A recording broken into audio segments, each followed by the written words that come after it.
Hello, everyone, and welcome. I'm Kathleen Koch, a contributing editor at The Hill, and this is The Hill Talks, Navigating America's Shipbuilding Future. I'd like to thank our sponsor, BCG, for their support of this discussion. America's shipbuilding industry stands at a moment of renewal. U.S. shipyards maintain that they have the skills, the infrastructure, and workforce to compete globally, and that they're well positioned to meet rising demand for naval and commercial vessels. The industry says that by modernizing production and embracing modular methods, U.S. shipbuilders can meet Navy needs, re-enter the global commercial market, and spark a new wave of industrial growth. The result could be $35 billion in new economic activity and more than 500,000 new jobs nationwide, particularly in states like Virginia, California, Texas, Connecticut, and Florida. What will it take to close naval production gaps and restore U.S. competitiveness in commercial shipbuilding? How can policy, strategy, and industry better align to seize this moment? And what would renewed leadership in shipbuilding mean for America's economy and national security? Well, today we will examine those questions and much, much more. Now, before we get underway, housekeeping note, please join the conversation on social media. You can follow us on Facebook, X, and Instagram at The Hill Events using the hashtag #TheHillDefense. And with that, I am pleased to introduce my first guest, Republican Senator Todd Young from Indiana. He is co-sponsor of the Ships for America Act, and he's also a member of the Senate Commerce, Science, and Transportation Committee. Welcome, Senator. Thank you, Kathleen. Now, Senator, it's an understatement to say that Congress has a lot on its plate right now, so some might wonder why you're prioritizing right now, maritime, shipbuilding, ports. What is the urgency that you see? Well, Kathleen, as we learned in a congressional hearing that I participated in just weeks ago here on Capitol Hill, we have lost the ability to manufacture very many commercial vessels in the United States. And because we have historically been a maritime nation, our economy, our way of life dependent on access to the world's markets, that undermines our system here if we don't have the ability to move things abroad and into the country through our own volition. And right now we're dependent on our primary adversary, China.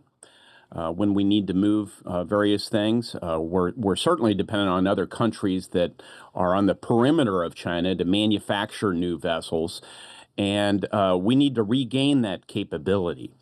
Our merchant shipbuilding capability has historically also been important to our warfighting capacity.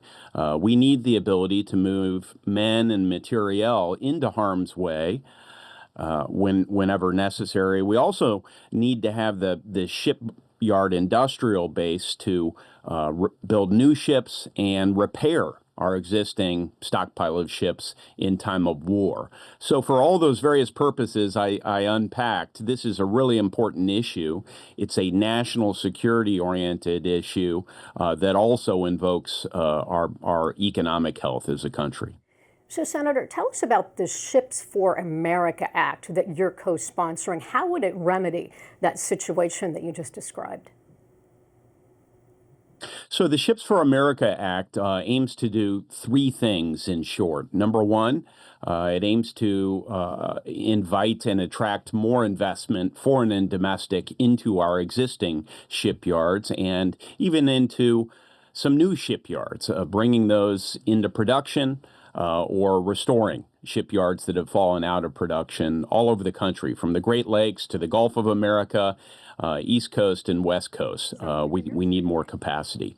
Number two, it trains our workers, very highly skilled workers, so that they know how to build ships, whether they're commercial vessels or U.S. Navy vessels, in the 21st century. It's very sophisticated work. It requires some good training. And incidentally, these jobs pay really well. And then lastly, we need to make sure that we have a requisite number of merchant mariners U.S. citizens or legal permanent U.S. residents who are trained to man or crew these vessels and move goods during time of peace, move people and material in time of war.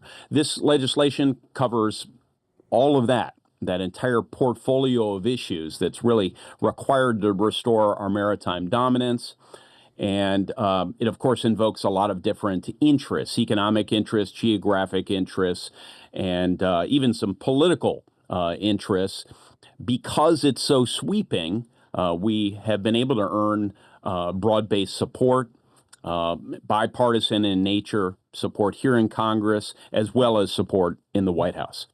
Now, Senator, speaking of that impact, I know that most people wouldn't, think of Indiana as a shipbuilding powerhouse, but it actually has a long history in the industry. How would passage of the SHIPS Act benefit states in the Midwest like yours?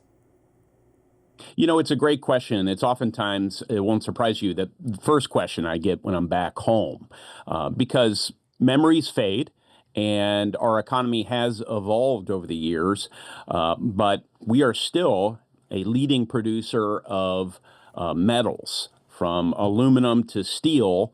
And some other metals in the country, right there in the state of Indiana. So we'll make more metal, more steel in particular, for vessels should this legislation pass.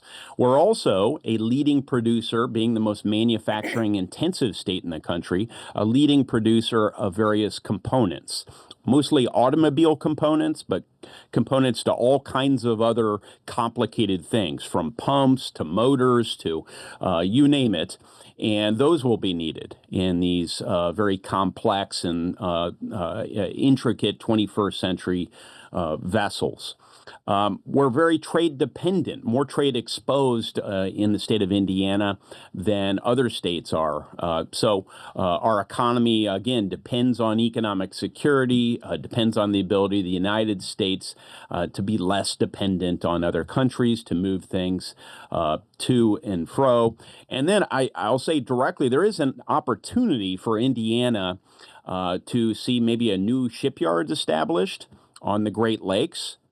We do rest on just a portion of the Great Lakes, and there's been some interest in perhaps locating a shipyard next to one of our steel mills up north. On the Ohio River, we've also historically had shipyards. And in fact, we were the largest inland shipyard as you approached the end of World War II. And we had a number of shipyards in this country that were inland, that is on the river system. So we have one shipyard that still exists. They produce primarily barges today, but you can imagine them expanding production into some other areas as well. So there will be ample opportunities for the state of Indiana in other states across the industrial Midwest to participate in this program, or these series of programs that we would stand up through the Ships for America Act. Our legislation operationalizes what the president has put forward months ago in his executive order. It was entitled Restoring American Maritime Dominance. And the name sort of says it all. He does hope to, over a number of years, make sure the United States can once again become not just a proud maritime nation, but a sustainable, a powerful, and a well-resourced one. But he's going to need the participation of labor markets all across the country. We find that labor markets have been very tight, meaning there's not a lot of additional workers around our existing shipyards. So we'll need some more Americans to step up during this important moment in history and participate in what will be a multi-generational project. In this case, just over the next 10 years, we need to build 250 merchant vessels. It's eminently achievable, industry and other stakeholders tell me, but we're going to need the state of Indiana and others to sign up and say, you know what, we want to participate in this effort. Here's what we have to offer. And we're all very excited about the possibilities. I just met with a group early this week in the state of Indiana, several counties coming together, trying to figure out how they might play a meaningful part. Their residents might play a meaningful part in revitalizing our shipbuilding industry. Senator, with Asia and specifically China, as you mentioned earlier, really dominating commercial shipbuilding and global shipping fleets, how tough is it, though, going to be for the U.S. to really re-enter that sector and compete? It's a very fair question, and there are some skeptics out there because this is a hard problem. But this is our job. I mean, we should spend a lot more time in Washington focusing on hard but unavoidable problems and figuring out how we can solve them, coming up with the best solutions we can, and then if along the way we need to adjust fires, as we say in the Marine Corps, we'll do that. But let me just give you a sense through some numbers how acute this issue is. And I think it will give our listeners and viewers a sense that this problem can't be avoided any longer. China has 5,500 commercial vessels right now in international commerce. So vessels out on the water participating in the global economy. And these vessels make China, if not independent, not very dependent on other countries to engage in international commerce. The United States, we have 80. Many of these vessels are outdated, outmoded, and need to be upgraded, but we have 80. They build or have the capacity to build over 1,000 ocean-going vessels a year. The United States, 5 at very best. This year, I've been told that we've built 1. So we've got a way to go. 250 ships is pretty ambitious. And similar to the CHIPS Act, where we built semiconductors, and I was very involved in that effort in recent years, our objective is not to become independent of other countries. That would be way too expensive. That would be unrealistic and probably not the best thing to do for our economy. But our objective is to take risk out of our existing supply chains by becoming less dependent, by developing enough of our own capacity to get us through a tough moment, a pinch point, whether it's a geopolitical moment or a global pandemic. We need to be able to get through that. 250 vessels takes that risk out of our system. In order to really make sure that we don't just pass legislation, though, but instead make sure it's implemented in a way that brings us success, we're going to have to learn from our friends how to rebuild ships. When the United States stopped prioritizing shipbuilding in the 1980s, we saw shipbuilding move to Japan. The Japanese subsidized their shipbuilding, so it made sense for us to build ships at roughly the same quality, but at a lower cost in Japan. They were subsidized by the government. Their government subsidized these vessels for reasons of economic and national security, the same thing we're trying to do now. And then the South Koreans did the same thing. A decade plus later, they began subsidizing at a very high level. Much shipbuilding gravitated out of Japan and into South Korea. Those two countries, South Korea and Japan, are friends. They're longtime allies post-World War II. We need to unlock capital, and they have a lot of it because they're rich, successful countries. Capital investment out of those countries into our own shipyards. The president has been doing this in recent months, and learn from them through this process how they build ships. What modern processes are they bringing to bear in their shipyards to drive up quality, to drive down cost, and to make them leading shipbuilding countries in the world. So our partnership, combined with our public policies, combined with executive leadership and focus here in the Trump administration on this problem set, should lead to success in a 10-year horizon. Senator, as we wrap, you said this is a bipartisan measure. So are there Yes. roadblocks in the way? What is keeping it? I mean, it hasn't come up for a vote yet. Are you optimistic that it will and that it will have the support it needs? I'm actually quite optimistic. I had a conversation with the White House just yesterday, and they are even more bullish than I might have suspected. Every time I've spoken with the president in recent months, he's reiterated his enthusiasm for this broader initiative, making American ships again. So that gives me hope and optimism. I receive a lot of feedback almost daily from labor unions, members of industry, and other stakeholders about their connection with the administration and my colleagues in Congress. So their engagement will be important to make sure we stay focused here in Congress as we head into an election year next year. And then lastly, I think we should recognize that we've spent really the better part of this year. I introduced this legislation late last year, as did some others over in the House of Representatives. We have spent the better part of the year improving the legislation so that it could get easier passage through Congress. We've gotten all kinds of positive and constructive feedback. We're now at the point where it's time to go. The administration, with whom we've been coordinating our efforts, they'll be producing a maritime action plan. That is their operationalization of the president's earlier executive order. What specifically do they think we need to do?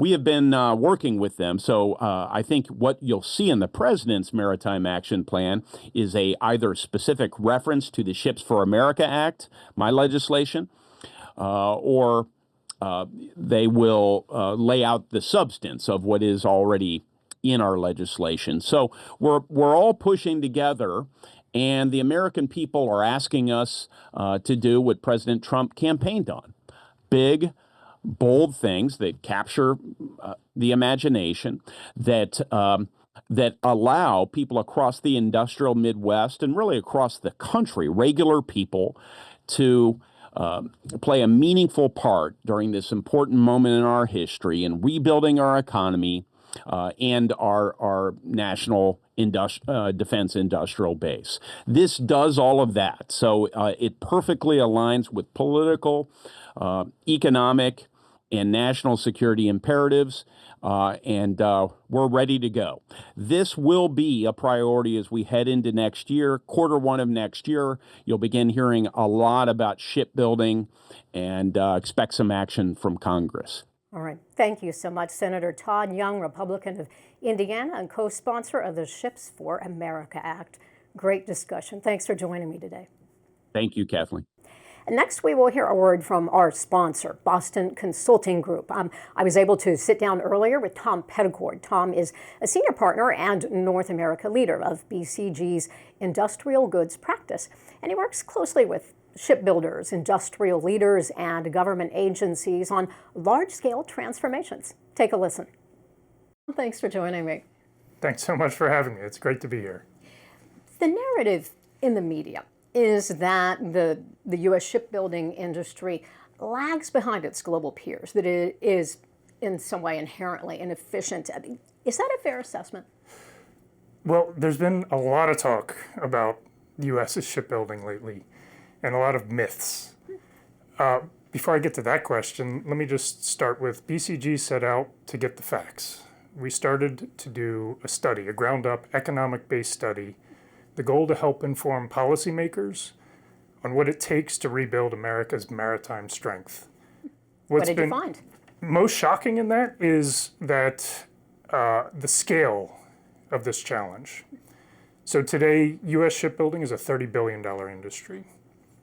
And to hit the U.S. Navy's targets for ships, it would need to grow by $35 billion. That's $65 billion.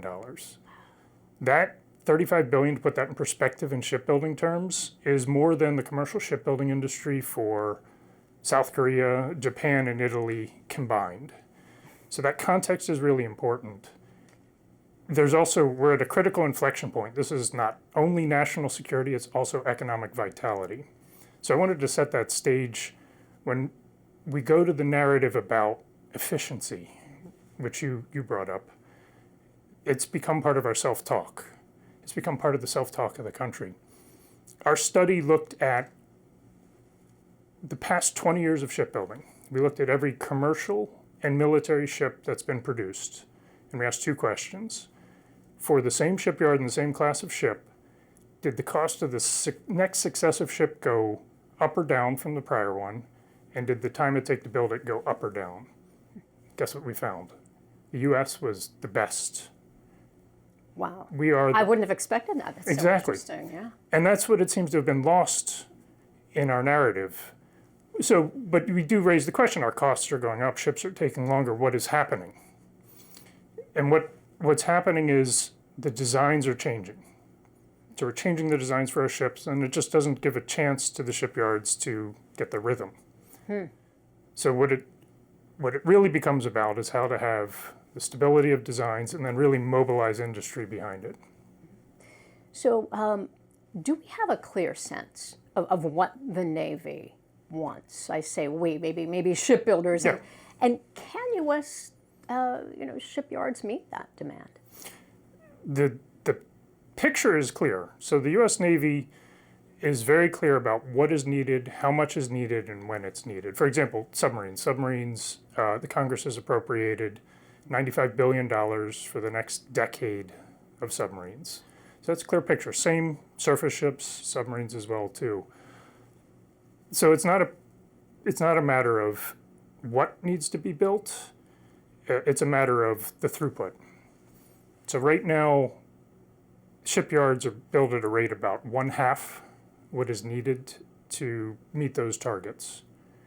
And that's where the challenge is. And there it becomes about how do you mobilize the industrial base. And there's two parts to that. The first part is we talked about stability of designs, but also producing in a way that gets the rest of industry producing alongside the yards in parallel. So modular construction.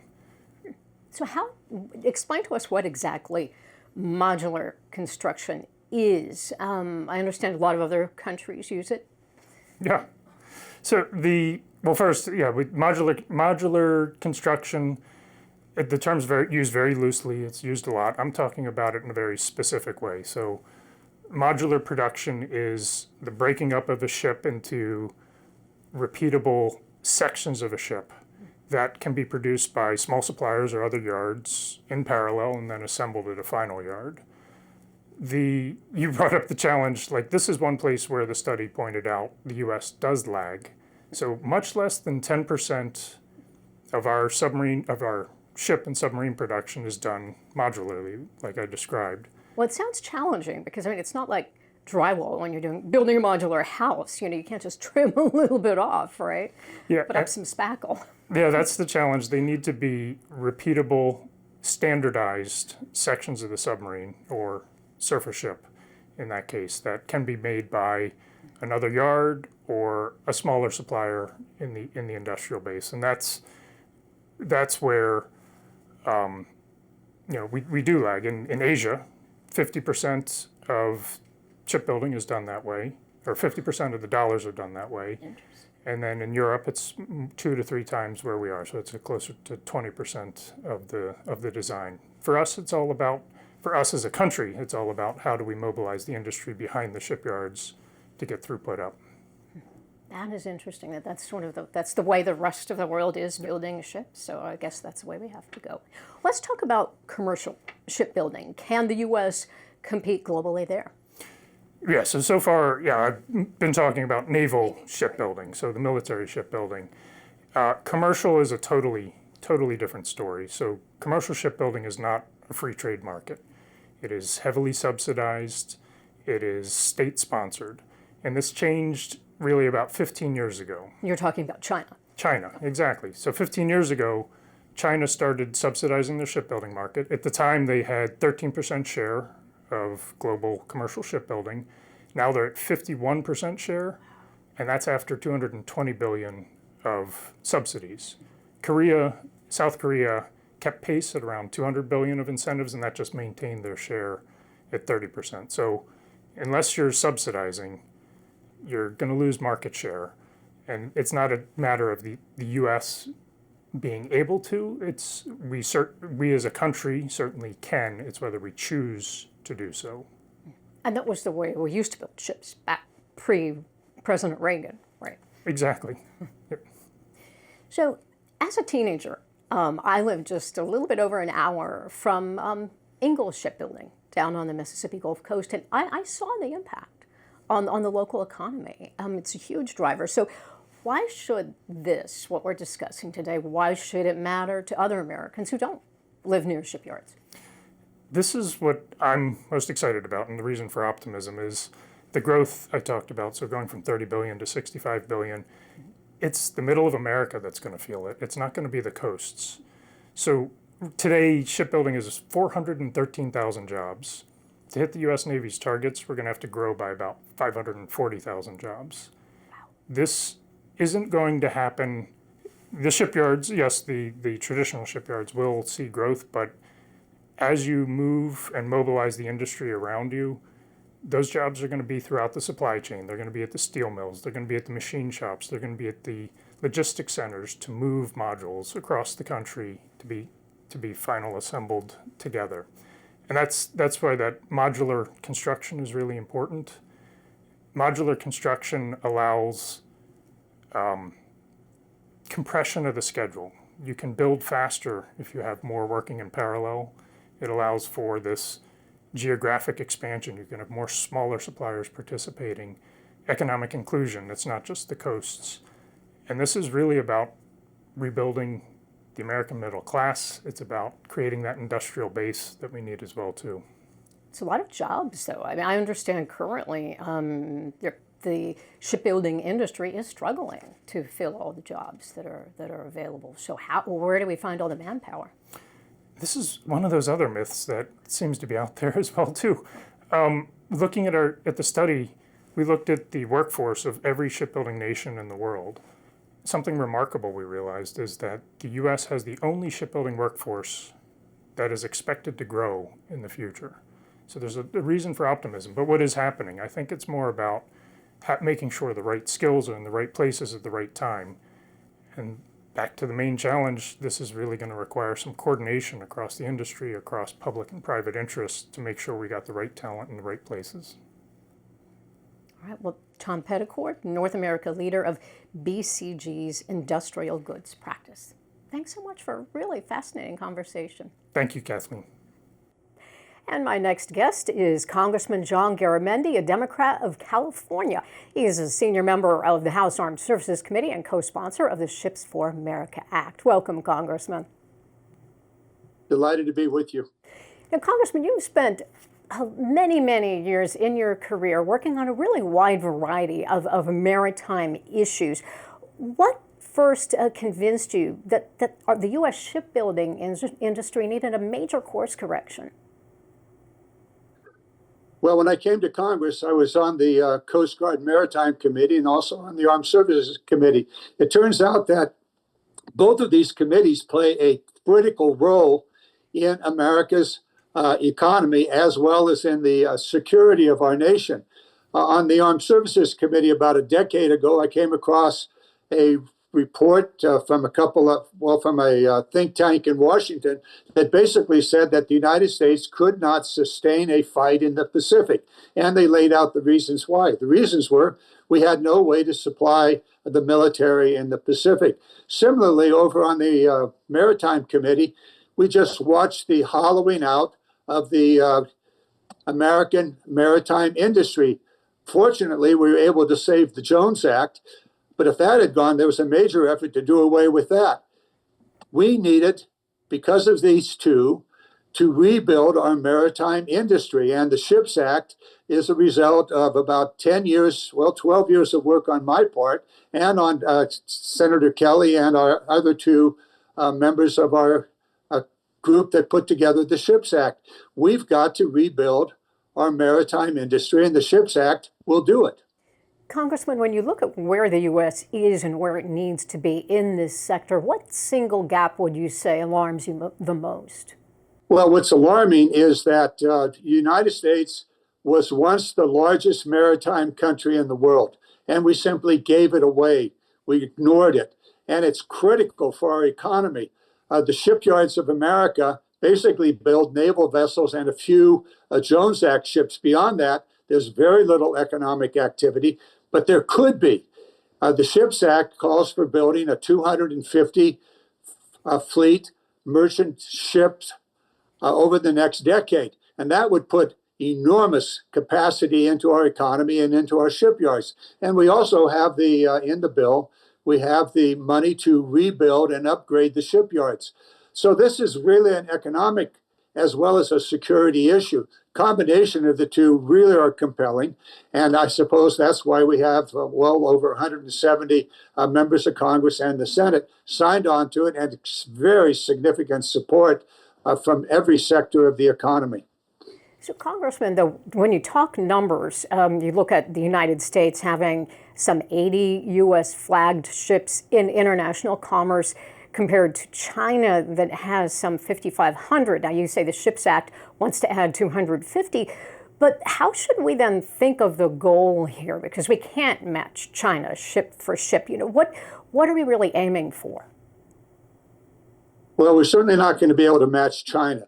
China significantly subsidizes its shipbuilding industry. The United States has not done that, but the Ships Act restarts previous programs that did provide subsidies and incentives to build ships in the United States. We can build ships, once again, 250. For example, they say cargo is king, and indeed it is. In the Ships Act, we have programs to compel American cargo, this is foreign aid and other kinds of military cargo, to be on American ships. That's one piece of it. We also provide that the export of oil and LNG be on American ships. The combination of those two will provide the economic factors to build the ships, probably 50 to 60 ships just on the petroleum side of it, and probably another 20 or 30 on the military and international aid programs. And so what we do here is to set the stage for rebuilding our industry. No, we're not going to build 5,000 ships. We'll build several hundred over the next decade if this bill becomes law. And that will energize and give the opportunity to improve our port facilities, to improve our shipyards, and to set the stage for the future. And there's one more piece of this. The Jones Act will continue. The Jones Act, there are ships being built in the Jones Act fleet. But what we want to do with the Jones Act fleet is to make those ships militarily useful. For example, the roll-on and roll-offs, that those be built to a standard that you could roll an Abrams tank onto a ship. And similarly with the oilers that are out there in the Jones Act, build those so that those could be militarily useful and called into service when needed, just like the airplanes from the various air fleets are available to the military on call. So, Congressman, you are the top Democrat on the House Armed Services Readiness Subcommittee. So you I think right there we're kind of answering my question a bit. I wanted you to help our viewers understand how, by improving the commercial fleet, how that impacts military readiness. Well, there are two different pieces to this. One, readiness of the military is you've got to be able to get to where the fight is. If the fight's in the Pacific and similarly in Europe, how do you get the men, equipment, personnel, the munitions, and the rest there? You're not going to be able to fly enough by airplanes. You're going to have to use ships. Do we have the ships available today? No, we don't. Do we have the oilers to sustain the fleets in the Pacific or in the Atlantic? The answer is no, we don't. And so what we're talking about here is to use the Ships Act in a way that would provide us with the opportunity to have these ships available if they're militarily useful. And that can be done with a small stipend, an additional incentive that you build into the program. And the program does have a incentive for the ship builders. They're going to be subsidized, just like China and Korea and Japan subsidize their ships. So it's all there. With regard to the national security issue, this is a profoundly important piece of this whole puzzle. So we have the economic piece here in the United States, building our economy, getting the jobs out there, and we also have the national security piece of it. Another part of this is, where are the mariners? Where are the men and women that are going to be building the ships? Is there a Rosie the Riveter or a Wanda the Welder out there today? Well, we need to build into this program the necessary skill sets, both at the shipyards and on the ships. And the legislation does exactly that. Congressman, will anything in the SHIPS Act address the ongoing issues that Navy shipbuilding has been experiencing in recent years with delays, with cost overruns? Well, this is a major problem for the Navy. Part of that is that the requirements, once the contracts are made, the requirements are often changed, sometimes changed in a way that basically you got to start all over again. That's an ongoing issue.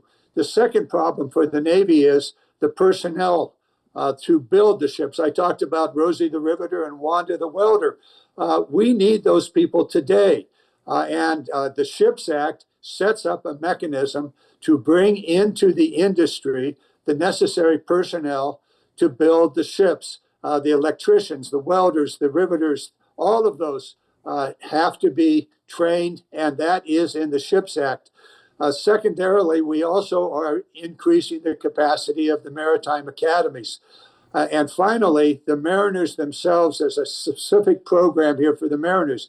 How does that affect the Navy? Directly, because the personnel to build the naval ships are there. And also, there needs to be a re-look at how we build ships. We need to take a look at the way in which ships are built in China, Japan, and Korea. We don't do it that way in the United States. We should, we can. If this bill passes, we will adopt those shipbuilding techniques that are now being used very successfully in other countries. Congressman, what are they doing in other countries that is different? How are their techniques different? Well, what they're actually doing is what we did during World War II when we built the Liberty ships. We built them in pieces. We took the various parts of the ships.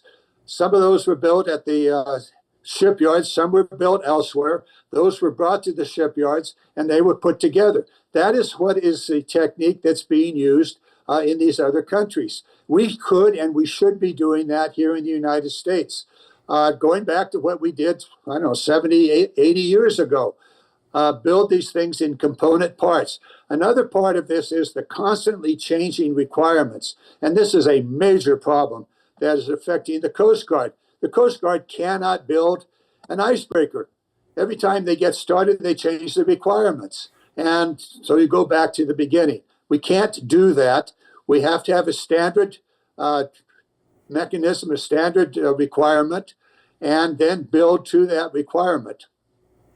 Congressman, you have built quite an impressive coalition for the SHIPS Act. You've got Democrats, Republicans, labor, industry. What do you think the outlook is for a vote for this measure to move forward? I was interviewing Senator Young just a few minutes ago. He said not until next year, 2026. Well, we're going to be pushing this, and you're quite right, 171 members of Congress, and that's important. But just as important are the men and women around the United States in the labor unions, in the shipyards that are out there, the men and women that are on the ships today, and the supply chain. That's everything from steel to engines. All of those people see a potential here for the revitalization of the shipbuilding industry, and they want to be part of it, both because of national security issues for some, but also for economic issues. There is an enormous opportunity to grow our economy as well as our national security in the SHIPS Act. And I've got three extraordinary colleagues that are pushing this along, Senator Kelly and Senator Young, and my colleague Kelly here in the Congress. And so we're pushing this thing very, very hard with the really on the backs of the men and women and the industries around the United States that see the potential for national security as well as for economic opportunity. Now, we've got a very complex bill, and there's a possibility of this bill winding up with 12 to 13 different committees in Congress looking at it. We're pushing our way past that. We're consolidating the support in the Congress. We're working with the chairman of the committees. It is complex, but I would expect that early next year, we're going to see this thing moving along. Right now, we're up against Christmas. It's a very difficult period, 2 weeks out, and there are other issues that are occupying Congress. But coming out of the first of the year, we're all all ships ahead. We're going to push this thing hard, and I think we're going to be able to get it done. Full steam ahead. Congressman, if this act is not passed, what would, excuse me, what is at stake?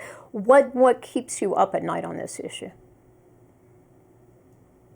Well, this is an economic issue for the United States. Shipbuilding can and should be a major economic activity.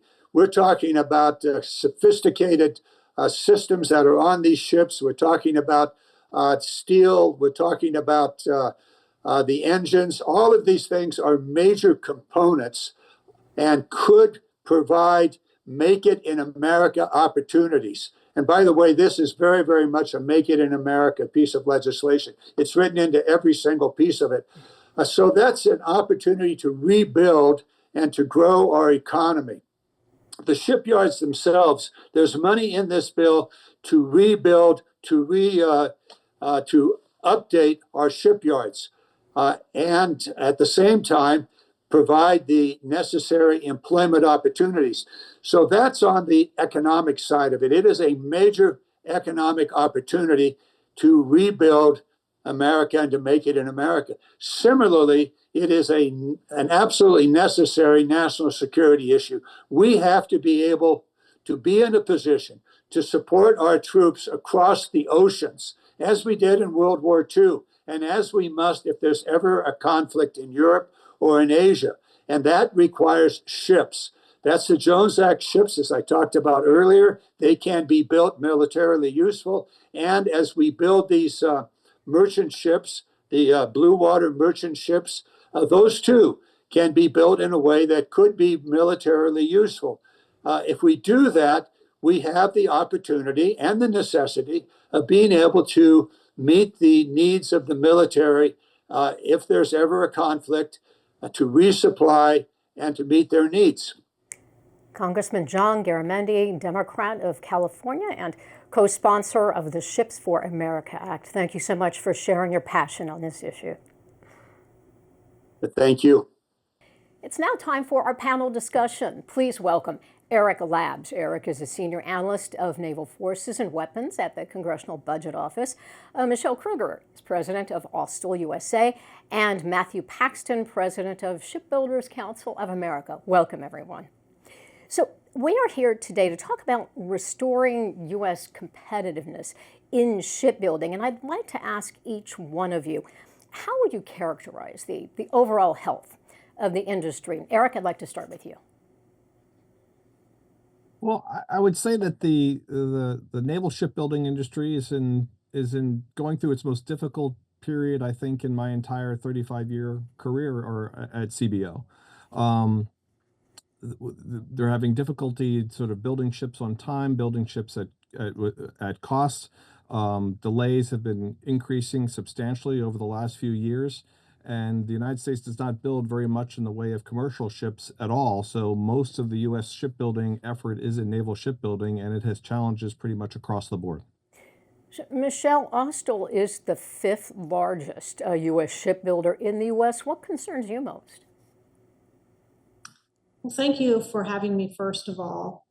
I think certainly the geopolitical environment at this time would indicate that we are not keeping pace with our adversaries.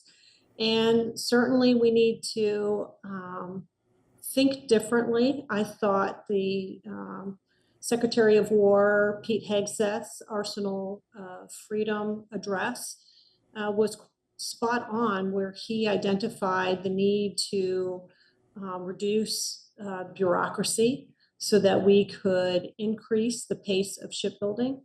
We have certainly here at Austal USA been very much focused on doing our part, investing in ourselves, upskilling our workforce, and making sure that we are trying to increase capacity so that we can deliver ships at the speed necessary to really deliver peace through strength and start to rebuild the arsenal of freedom. Matt, what about the SCA? What do you see when you look at the industry today? Well, I certainly agree with everything Michelle just laid out. I think we're at a moment where Congress and this administration, through the Secretary of War's comments that Michelle articulated, but also what we're seeing in the Congress with the Forged Act, with the Speed Act, we desperately need acquisition reform through our legacy procurement processes. It's just undeniable. The regulatory burden that's out there is significant. I will say, and it bears mentioning this, we do have commercial shipbuilding in the United States.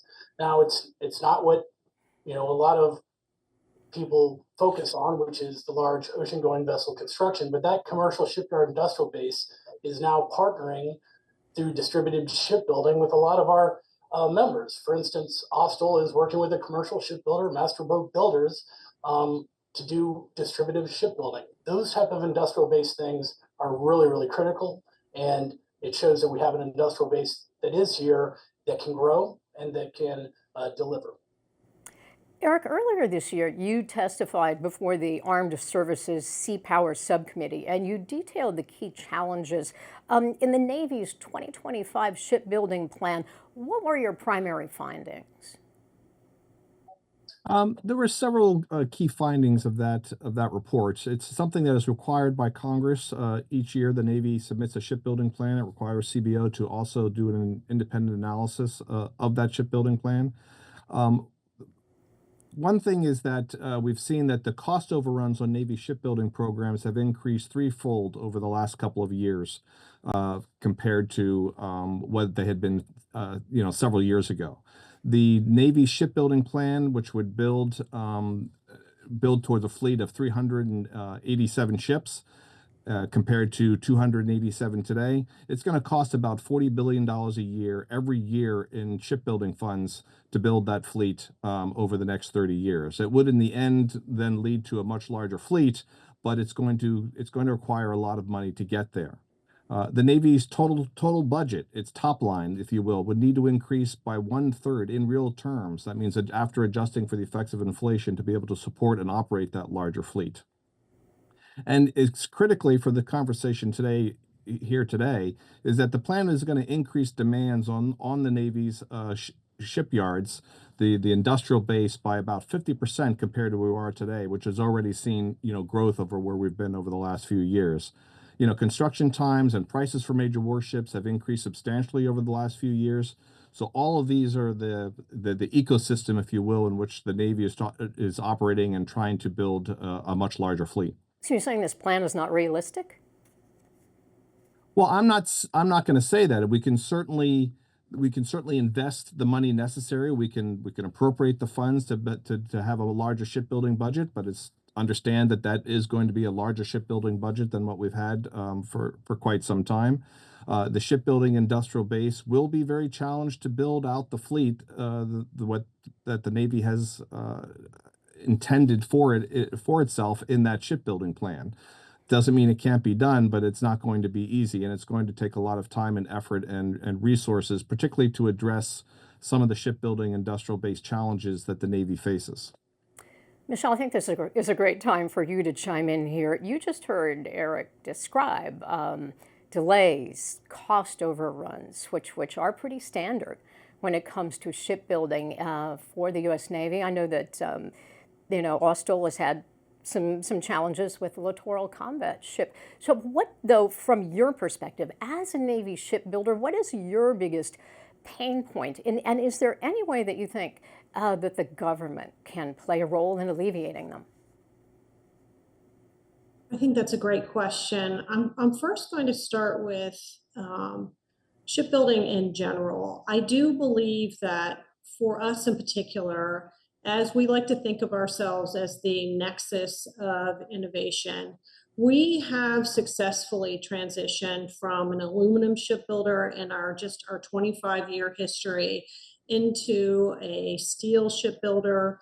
We have executed successfully surface shipbuilding, and we're transitioning to submarine module manufacturing as well.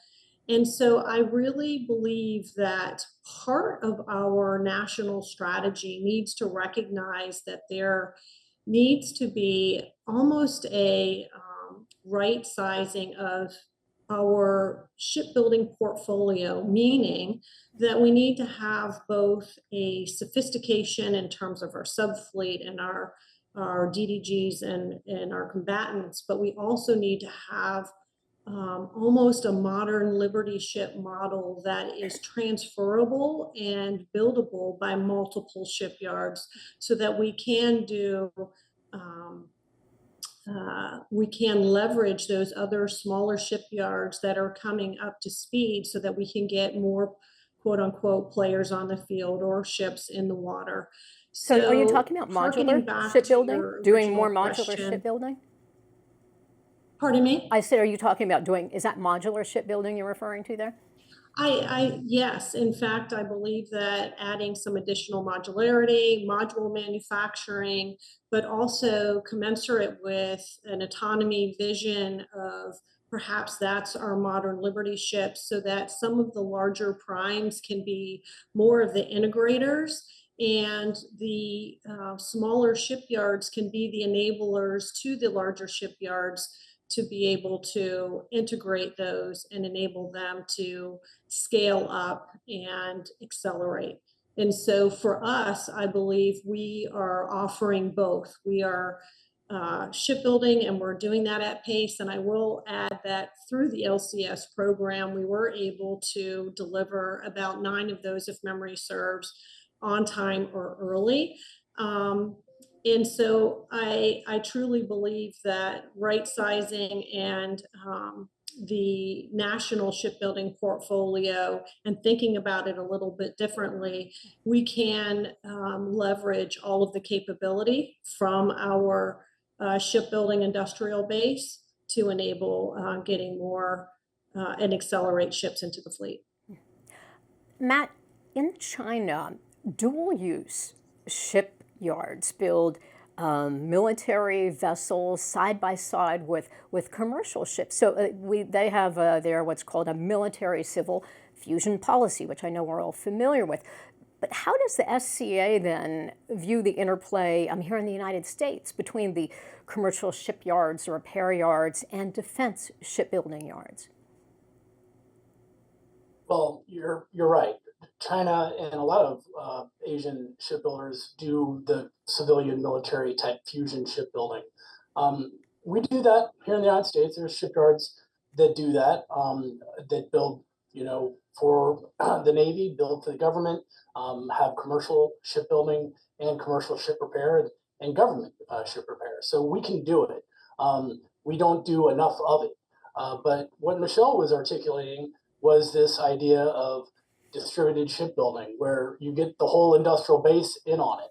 And so you've seen that start to happen here in the United States. And I think that's the goal. That was always the objective, was let's use our entire industrial base. If there is a commercial shipyard that is doing really important work for offshore oil and gas, building really sophisticated vessels for that industry in the commercial market, well, maybe they can help do something with, building a destroyer or building another type of government ship.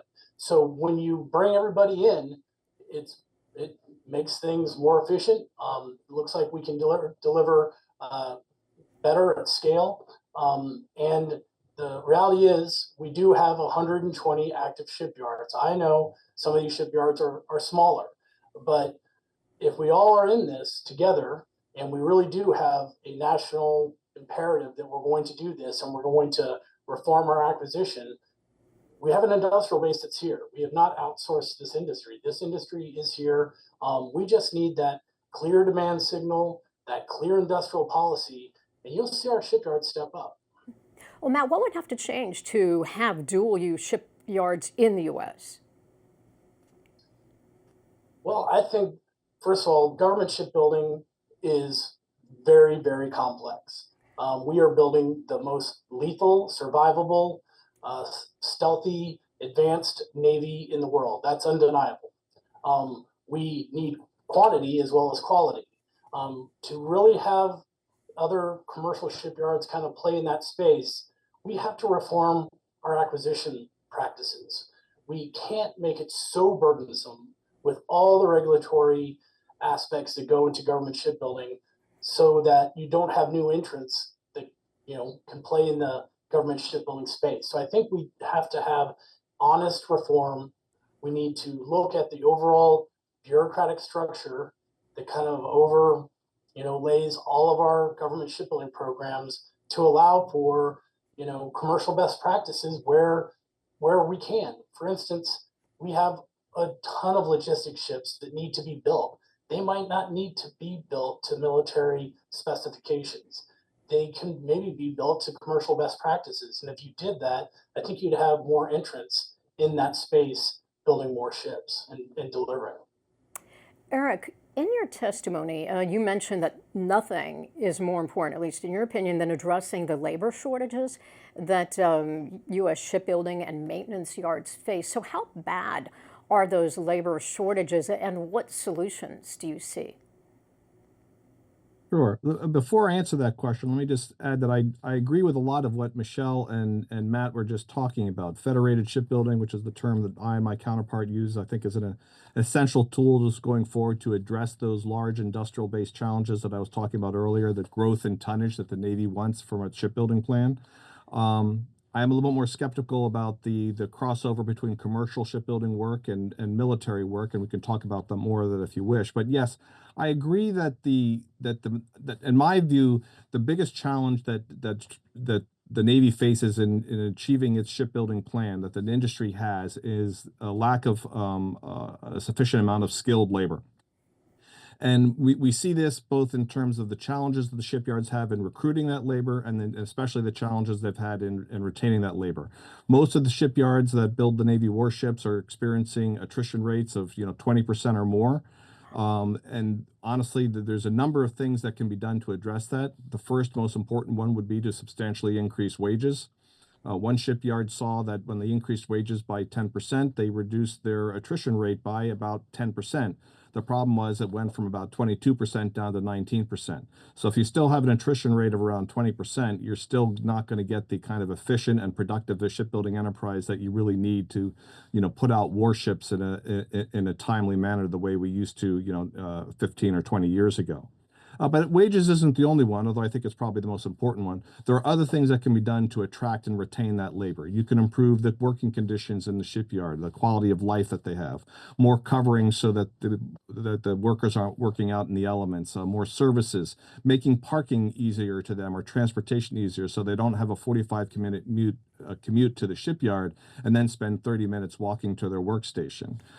Certainly investing even more. We're doing this already, but investing even more in training programs and supporting vocational technical education in schools and community colleges to sort of start developing that labor force before they even get to the shipyards.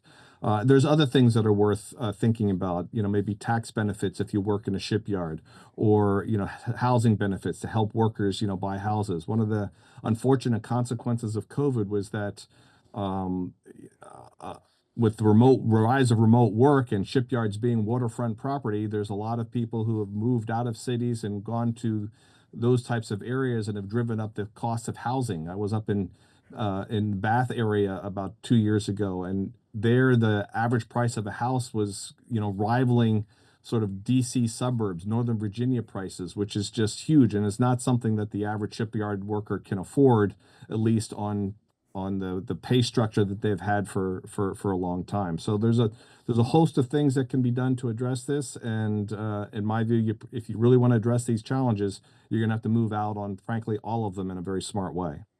Michelle, you mentioned that Austal is taking some initiatives to upskill your labor force. So what do you have to say on this issue? Because I have heard some say that it's not so much needing more workers, but needing more productive workers. What is Austal finding?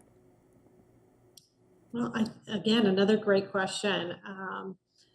I'm going to start by saying that we are extremely fortunate here, and I believe part of it is predicated on the fact that in Mobile, it was built on the maritime industry as a city. And so our workforce is deeply patriotic.